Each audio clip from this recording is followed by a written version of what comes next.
नमस्कार, मैं हूं आपके साथ इश्तियाक अहमद और आप देख रहे हैं आर्य न्यूज। बुलेटिन की शुरुआत करेंगे पेगासस से। और जहां पेगासस जासूसी मामले पर बोलते हुए कांग्रेस सांसद राहुल गांधी ने दावा किया है कि उनका फोन टैप किया गया है और उन्होंने कहा है कि यह सिर्फ मेरी निजता है का मामला नहीं है बल्कि जनता की आवाज़ पर आक्रमण है। और साथ ही उन्होंने गृह मंत्री अमित शाह को इस्तीफा देने और पीएम मोदी पर न्यायिक जांच किए जाने की बात कही है। राहुल गांधी ने कहा, पेगासस एक हथियार है। इजरायली सरकार इसे हथियार मानती है। यह हथियार आतंकवादियों और अपराधियों के खिलाफ इस्तेमाल किया जाता है और प्रधानमंत्री और गृह मंत्री ने इस हथियार को हिंदुस्तान के संस्थाओं और लोकतंत्र के खिलाफ प्रयोग किया है। मेरा फोन टैप किया गया, राहुल गांधी ने आगे कहा। यह सिर्फ मेरी निजता का मामला नहीं, जनता की आवाज़ पर आक्रमण है। सुप्रीम कोर्ट और राफेल की जांच को रोकने के लिए पेगासस का प्रयोग किया गया। गृह मंत्री को इस्तीफा देना चाहिए और नरेंद्र मोदी पर न्यायिक जांच होनी चाहिए क्योंकि इसका ऑथराइजेशन पीएम और गृह मंत्री ही कर सकते हैं।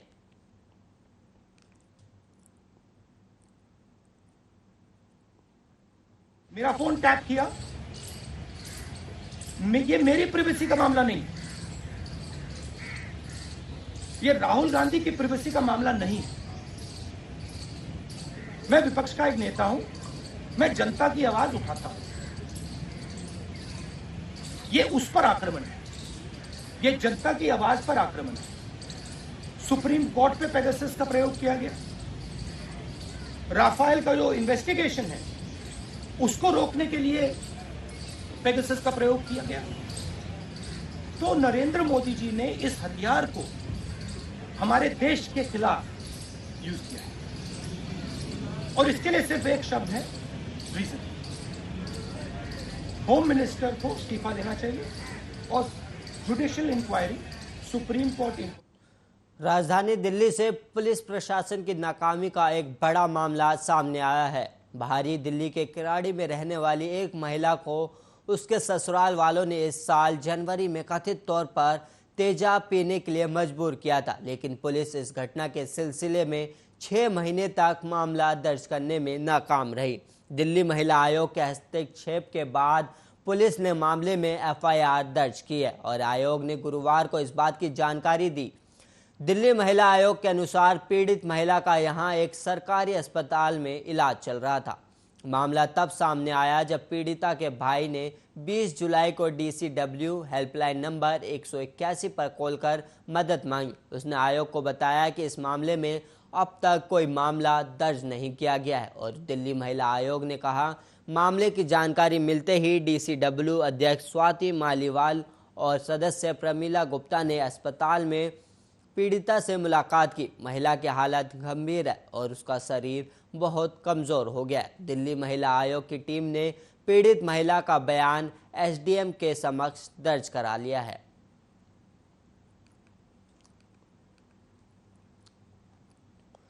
और वहीं अमेरिका स्थित एक मीडिया समिति ने भारत के मशहूर मीडिया समूह दैनिक भास्कर और टीवी चैनल भारत समाचार के परिसरों पर आयकर छापे की निंदा की है। उसने कहा है कि भारत को सरकार की आलोचना करने वाले मीडिया घरानों को डराने के लिए ऐसी कार्रवाई नहीं करनी चाहिए। कमिटी टू प्रोटेक्ट जर्नलिस्ट ने कहा कि भारत को प्रेस की स्वतंत्रता की अपनी लंबी परंपरा को पुनर्जीवित करना चाहिए और पत्रकारों को सार्वजनिक हित के मामलों पर स्वतंत्र रूप से खबर देने की अनुमति देनी चाहिए। और वहीं आपको बता दें कि आयकर विभाग ने कथित कर चोरी के मामले पर कई राज्यों में दैनिक भास्कर और भारत समाचार के परिसरों पर छापेमारी की है। दैनिक भास्कर की 12 राज्यों में पकड़ है और समाचार पत्र के अलावा उसका अपना रेडियो स्टेशन, वेब पोर्टल के साथ मोबाइल ऐप भी है।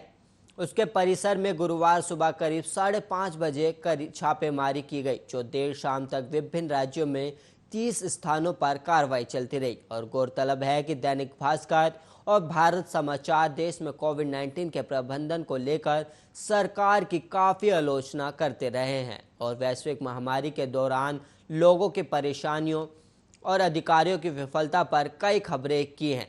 देश भर में की गई छापेमारी कार्रवाई की बड़े पैमाने पर आलोचना की जा रही है। हालांकि केंद्रीय सूचना एवं प्रसारण मंत्री अनुराग ठाकुर ने आयकर विभाग की कार्रवाई में सरकार के हस्तक्षेप से इनकार किया है।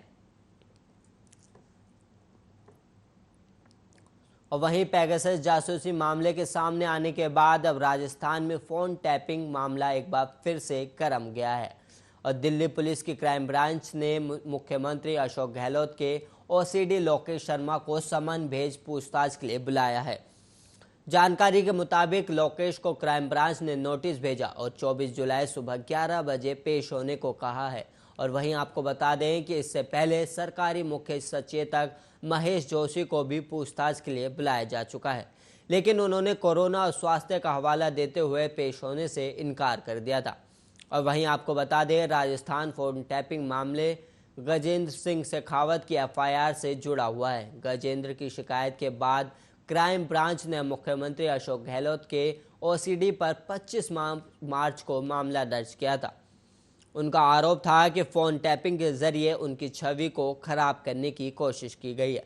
और दरअसल पिछले साल पूर्व उप मुख्यमंत्री सचिन पायलट खेमे की बगावत रूप के सामने आने के बाद सीएम अशोक गहलोत ने बीजेपी के विधायकों पर खरीद फरोख्त का आरोप भी लगाया था। उन्होंने इस पूरे मामले में शेखावत की भूमिका होने का दावा किया था। और वहीं बीते साल लोकेश शर्मा ने मीडिया कर्मियों को 3 ऑडियो टैप भेजी थी। इस ऑडियो टैप में 2 लोगों की बातचीत थी।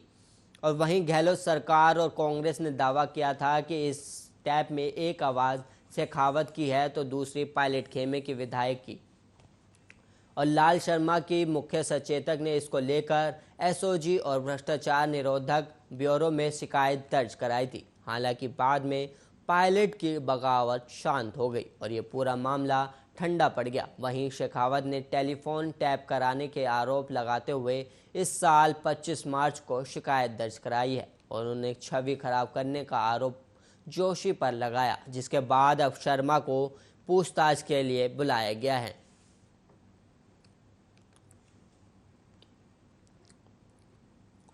देश के राजधानी दिल्ली के उपराज्यपाल अनिल बैजल ने डिप्टी सीएम मनीष सिसोदिया के लगाए गए सरकारी कामकाज में दखल अंदाज वाले आरोपों पर नाराजगी जाहिर करते हुए जवाब दिया है। एलजी ने मनीष सिसोदिया के लगाए गए सभी आरोपों को गलत ठहराया है। दरअसल मनीष सिसोदिया ने एलजी को चिट्ठी लिखी थी। जानकारी के मुताबिक इस चिट्ठी में उन्होंने कहा था कि एलजी बीते कुछ महीनों से दिल्ली सरकार के विभिन्न विभागों के प्रमुख अधिकारियों को बुलाकर बातचीत कर रहे हैं।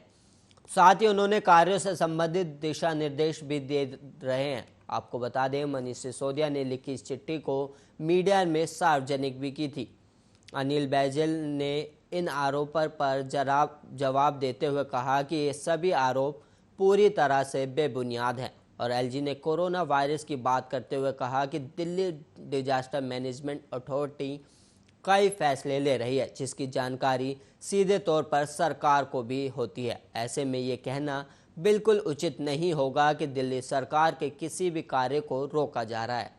और वहीं एलजी अनिल बैजल ने डिप्टी सीएम मनीष सिसोदिया की बात पर नाराजगी जताते हुए ये भी कहा कि उन्होंने इस लिखी चिट्ठी को मीडिया में देकर सार्वजनिक किया, जबकि अगर उन्हें किसी प्रकार का कोई संदेह था तो वो सीधा उनसे मिलकर बातचीत कर सकते थे।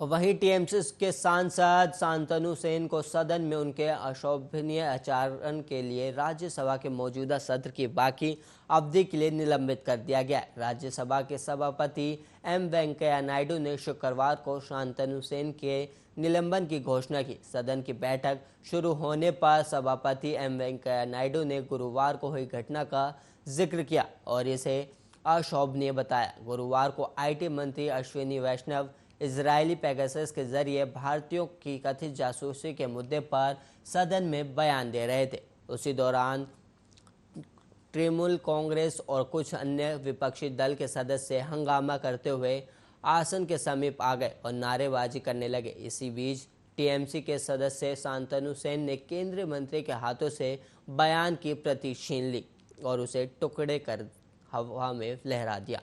इस स्थिति के चलते वैष्णव ने बाद में बयान की प्रति सदन के पटल पर रख दी। उपसभापति हरिवंश ने हंगामा कर रहे सदस्यों से असंसदीय व्यवहार न करने का अनुरोध भी किया था, लेकिन उनकी बात नहीं सुनी गई। टीएमसी के सदस्य शांतनु सेन को निलंबित किए जाने के विरोध में हंगामे के कारण राज्यसभा की बैठक शुक्रवार को 11:25 पर दोपहर 12 बजे तक के लिए स्थगित कर दी गई। हंगामे के कारण सदन में आज भी शून्यकाल नहीं हो पाया।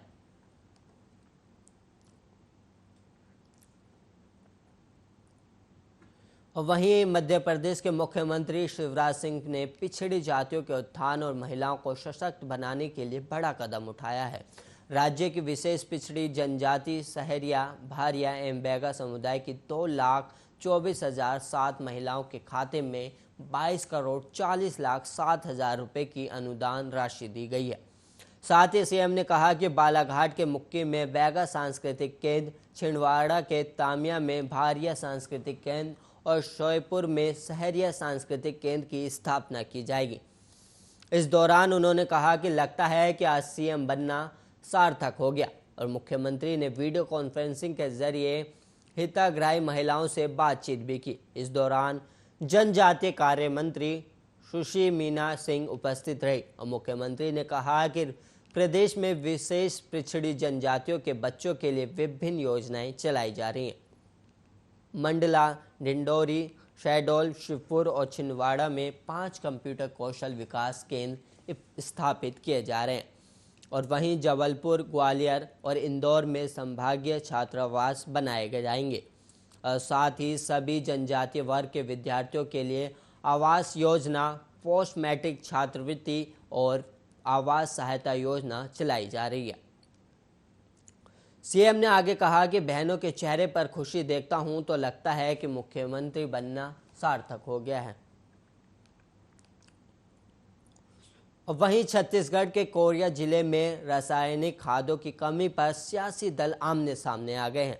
बीजेपी ने रैली और जनसभा कर भूपेश सरकार पर आरोप लगाते हुए कहा कि पूरे प्रदेश में यूरिया खाद की किल्लत हो रही है।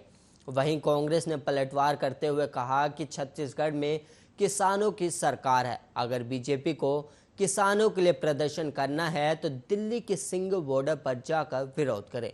और वहीं बीजेपी किसान मोर्चा के प्रदेश अध्यक्ष और पूर्व विधायक श्याम बिहारी जायसवाल ने छत्तीसगढ़ सरकार को कोसते हुए कहा कि प्रदेश की कांग्रेस सरकार ने धान उत्पादन रकबा काम करने के लिए साजिश के तहत बनावटी खाद की किल्लत पैदा की। राज्य सरकार एक और जहां केंद्र से 55% रासायनिक खाद मंगवा रही है, इनकी मंशा है कि प्रदेश में धान की पैदावार रुक जाए। इन्हीं सब के आड़ में 2 रुपए के गोबर को 10 रुपए का खाद बनाकर बेचा जा रहा है। पूरे प्रदेश का किसान यूरिया खाद की किल्लत से परेशान है और अगर पूरे प्रदेश में खाद की किल्लत दूर नहीं हुई तो 25 से 30 जुलाई तक ब्लॉक स्तर पर सोसाइटियों में बड़ा धरना प्रदर्शन करेंगे। बीजेपी का पलटवार करते हुए सरगुजा विकास प्राधिकरण उपाध्यक्ष और विधायक गुलाब कमरों का कहना है कि छत्तीसगढ़ में किसानों की सरकार है और वहीं भूपेश सरकार किसानों की चिंता करती है। केंद्र से उन्होंने 11.75 लाख मीट्रिक टन खाद खरीदा, लेकिन उन्हें 55% खाद ही मिला है और 15 साल में बीजेपी ने किसानों के लिए कुछ किया ही नहीं है। इन्हें अगर धरना देना ही है तो केंद्र सरकार के सामने दे, जहां देश भर के किसान प्रदर्शन कर रहे हैं। और वहीं केरल में गुरुवार को जीका वायरस से 3 और लोग संक्रमित पाए गए हैं। इसके साथ ही कुल संक्रमितों की संख्या बढ़कर 44 हो गई है। राज्य की स्वास्थ्य मंत्री वीना जॉर्ज ने बताया कि 3 मामले तिरुवनंतपुरम के हैं और संक्रमितों में मेडिकल कॉलेज के पास का 27 वर्षीय निवासी, 28 वर्षीय पेटा निवासी और अनायरा का 3 साल का बच्चा भी शामिल है। प्रेस को जारी बयान में बताया गया कि चिकित्सा विषाणु विज्ञान प्रयोगशाला की जांच में संक्रमण की पुष्टि हुई है और राज्य में कुल संक्रमितों की संख्या बढ़कर 44 हो गई है और जबकि 6 मरीजों का इलाज चल रहा है। स्वास्थ्य विभाग के अनुसार मरीजों को अस्पताल में भर्ती नहीं कराया गया है और फिलहाल सभी की हालत स्थिर है। और आप वहीं आपको बता दें कि जीका मच्छर जनित वायरल संक्रमण है। ये मुख्य रूप से संक्रमित एडिस मच्छर के काटने से मनुष्यों में फैलता है, जो दिन में काटता है। और एडिस मच्छर से ही डेंगू, चिकनगुनिया और पीला बुखार का ट्रांसमिशन होता है। जीका वायरस गर्भवती महिला से उसके भ्रूण में गर्भावस्था के दौरान फैल सकता है और वक्त से पहले जन्म और मैस्कैरेज समेत प्रेगनेंसी की अन्य पेचीदगियों से भी उसका संबंध होता है। Centre for disease control and prevention के मुताबिक जीका वायरस से संक्रमित शख्स बीमारी को अपने पार्टनर तक भी फैला सकता है।